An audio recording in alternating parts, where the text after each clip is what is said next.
Good morning, everyone. My name is Rose Martinez. I'm the Senior Board Director for the Board on Population Health and Public Health Practice here at the National Academies. Welcome to our stakeholder engagement meeting for our recently released consensus report, The Health Effects of Cannabis and Cannabinoids, the Current State of Evidence and Recommendations for Research. This meeting was designed to provide an opportunity for committee members, researchers, public health professionals, and other stakeholders to review the report's key messages and proposed recommendations, and to discuss opportunities to advance the cannabis research agenda. Allow me to begin by first expressing my thanks to the 15 sponsors of the report. They are listed on the screen at this time. I would also like to acknowledge the working and dedicated 16 committee members who are listed on this slide.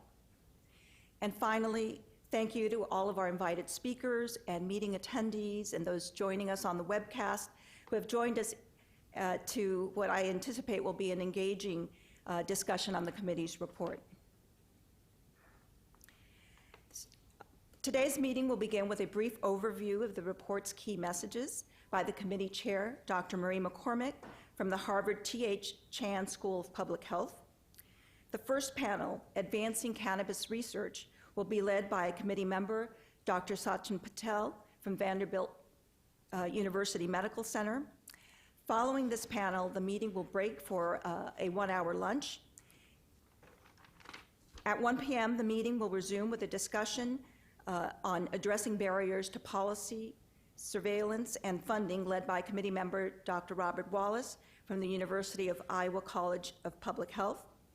And finally, we will have a third panel to discuss the legalization of cannabis and increased cannabis use, the effects on public health. This panel will be led by committee member Dr. Ziva Cooper from Columbia University Medical Center.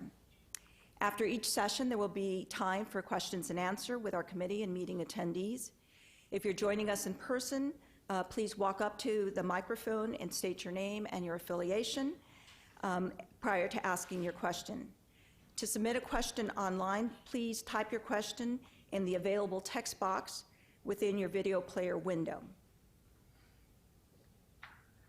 And with that, I'm pleased to introduce the chair of the committee, Dr. Marie McCormick.